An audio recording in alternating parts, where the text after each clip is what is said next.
At the beginning of the movie, we are introduced to a young man named Jang Bong-won. Bong is a highly skilled and talented chef, and the youngest ever to work at the Blue House, the official residence of South Korea's highest-ranking government officials. Even his colleagues are envious of him because of his early promotion to head chef. One evening, Bong is informed that they will be hosting a distinguished guest, the Chinese ambassador. The Chinese ambassador's secretary informs Bong that the ambassador is extremely sensitive to fish bones, so Bong is instructed to prepare a delicious boneless fish dish. Confident in his skills, Bong follows their instructions and immediately begins preparing the dish as requested. Later, the dinner is served to the ambassador. As soon as the envoy takes a bite, at first, the ambassador finds the dish intriguing. Unfortunately, he soon discovers a hook in the fish, not just a bone, but a metal hook. Meanwhile, Bong, known for his flirtatious nature, indulges in his usual habit of flirting with one of the staff members, Ha-young, after finishing the cooking. This leaves him in a precarious situation as the mansion's guards comb the premises in search of him. In the next scene, two men are seen approaching an apartment door and knocking. They're police officers investigating the incident, and it's Bong's apartment. Bong refuses to open the door for the policeman and instead tries to scare them off with the sound of a barking dog. However, they force their way inside, prompting Bong to make a desperate escape through the balcony. As the officers try to catch him, Bong's hand slips and he falls into a swimming pool below, hitting his head on the bottom. Despite the perilous situation, Bong can't resist ogling women as he falls. Mysteriously, as he continues to sink, a woman in strange attire swims toward him and presses her lips against his, kissing him. When Bong wakes up, he finds himself covered with a strange cloth on an unfamiliar bed in a room that is completely odd to him. The design of the room feels almost ancient, and everything around him is unsettlingly strange as he works around. Bong immediately notices that his muscles feel weak and something is terribly wrong. He rushes to a nearby mirror and Bong discovers that his precious image and appearance have changed. He's now in the body of a woman.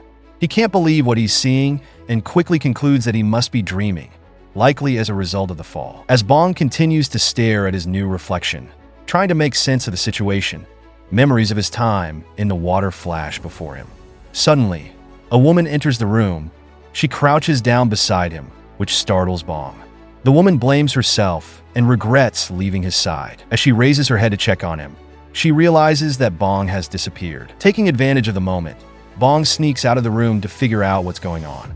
To his shock, he encounters dozens of women outside, all of whom bow respectfully as he passes by them, trying not to draw attention. The woman from the room rushes out and calls to Bong, alerting everyone around them, who then refer to Bong as Your Highness. Terrified by the situation, Bong runs, triggering a frantic game of hide-and-seek as the women chase after him. Surprisingly, Bong manages to make it outside the building, but suddenly stops when he notices that there's no disturbance in his crotch despite all the running. It's at that moment Bong realizes that he's lost his cucumber. Horrified, Bong deduces that he's been trafficked into some kind of forced sex change operation, suspecting that his colleagues may have set him up. However, as he observes the attire of the people following him, Bong slowly begins to piece together that he has time-slipped into the past. The realization causes her to go into shock, and he is eventually brought back to the palace. At the palace, after being examined by a doctor of that era, Bong asks the maid about his predicament and learns his current identity. The maid Hong Yun explains that So-young's body was found floating in the lake after an unknown accident occurred, but fortunately, the guards managed to rescue her and bring her back to the palace. It turns out that Bong has unexpectedly time-slipped to the Joseon dynasty in the year 1851, and now finds himself inhabiting the body of a woman named Kim So-young. Exacerbating the situation, Bong also discovered that So-young is going to marry the king and become queen in just a few days. Hearing this, Bong deduces that their spirits must have switched and concludes that the lake might be the key to returning home. The next scene opens with Bong heading to the lake with the maids. Bong initially plans to jump into the lake and return to the present. Sadly, her plan goes awry as she lands on muddy ground. Meanwhile, the Grand Queen Dowager had ordered the palace servants to drain the lake to prevent further accidents, and ensure no one else falls into it. Disheartened by the news, but unwilling to accept her fate, Bong still believes that water is the key to her return. In his desperation, Bong attempts to immerse himself in any available water source, even going so far as to dunk his head into a bucket of floor-cleaning water. However, all his efforts are in vain. The movie then cuts to the two-faced king, who initially acted weak and inept in front of everyone while hiding his real agenda, waiting for the perfect timing. The Grand Queen Dowager was the true ruler of the dynasty, with the Kim clan having planted the king as their puppet. However, things eventually take a turn for their misfortune. A few days later, the wedding day arrives. Though Bong struggles to adapt to the dynasty's customs due to the time difference, he successfully completes the wedding rites with the assistance of the court maids. That night, following the dynasty's customs, the newlyweds are expected to consummate the marriage as the final rite, and Bong is summoned to the king's chambers. Horrified by the thought, Bong offers the king some alcohol with the intention of getting him drunk. Luckily, the king, who harbors a deep dislike for the queen due to her ties to the Kim clan, quickly falls asleep, much to Bong's relief. The next day, Bong disguises herself and sneaks out of the palace to fulfill his desires. He makes his way to a Kizang house and engages in excessive drinking. The next morning, Bong wakes up with a hangover and his maid brings him some food. However, he is displeased with its taste. He longs for spicy ramen as a remedy for his hangover. Bong requests the palace chef to prepare ramen, but both the chef and the royal cuisine inspector are unfamiliar with the term. But the chef tries to make the foreign meal following Bong's instructions. The chef tries multiple times to make the dish, but Bong is dissatisfied with every attempt. The first dish is too healthy, and the subsequent is too bland and spicy. Eventually, the chef becomes frustrated and sarcastically challenges Bong to make it himself, thinking he can't. With her culinary techniques flooding back, Bong resolves to prepare the dish. She strides into the royal kitchen and immediately picks up a knife.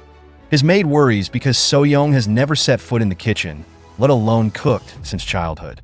Consequently, the maids, chef, and other servants expect her to make a mess. However, Bong begins cutting the vegetables with astonishing speed and precision, much to the servant's surprise.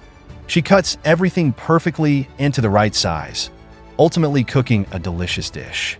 Bong takes the ramen back to her chambers and enjoys the meal with her right-hand maid. Back in the kitchen, the chef is envious of Bong's cooking abilities and assumes that the food looks good but won't taste as impressive.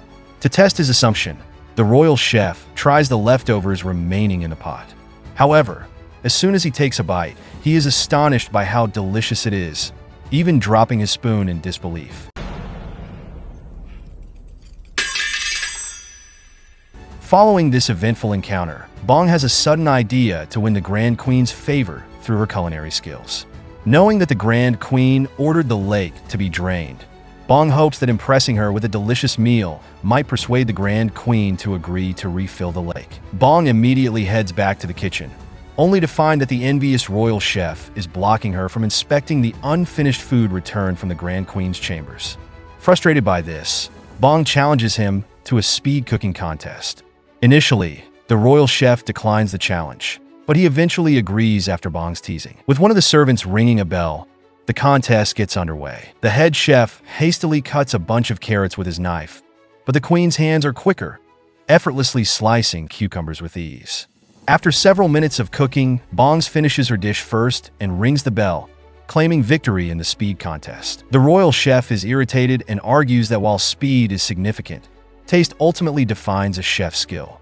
Bong confidently agrees and asks the royal cuisine inspector to taste both dishes to determine which is better. The inspector is captivated by Bong's cuisine and declares it the superior dish, prompting her to take charge of the royal kitchen. Bong leverages her new position by scrutinizing the Grand Queen's meals.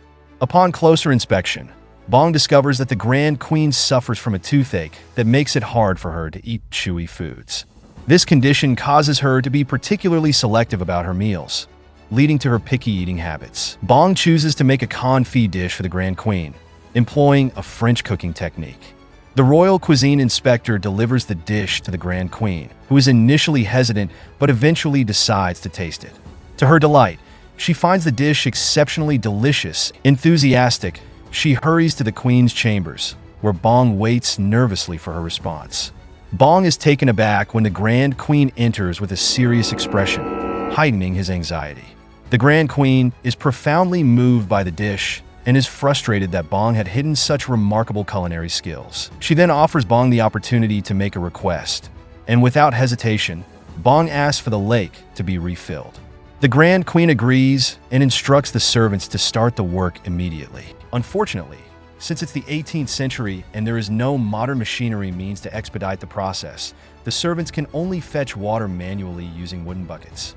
This makes the progress unexpectedly slow, as they have to make long trips from the palace well to the lake. Slightly annoyed by the inefficiency, Bong devises a new method, asking each servant to stand at intervals and pass the bucket to one another, forming a human chain.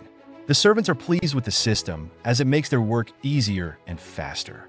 They continue working diligently, while Bong oversees the extended operation with patience. One day, the Grand Queen summoned Bong, requesting that he prepare lunch, as she believed no food could rival his. Determined to win the Grand Queen over before the lake was filled, Bong accepted and decided to make a dish with a soft texture. He immediately began making potato porridge, firstly shaping the potatoes into balls, then poured milk into the pot, added the necessary ingredients, and tasted the mixture periodically. Once the potato balls were added to the pot, the dish was garnished with flower petals for a visually appealing presentation. Satisfied with the final result, Bong personally delivered the meal to the Grand Queen.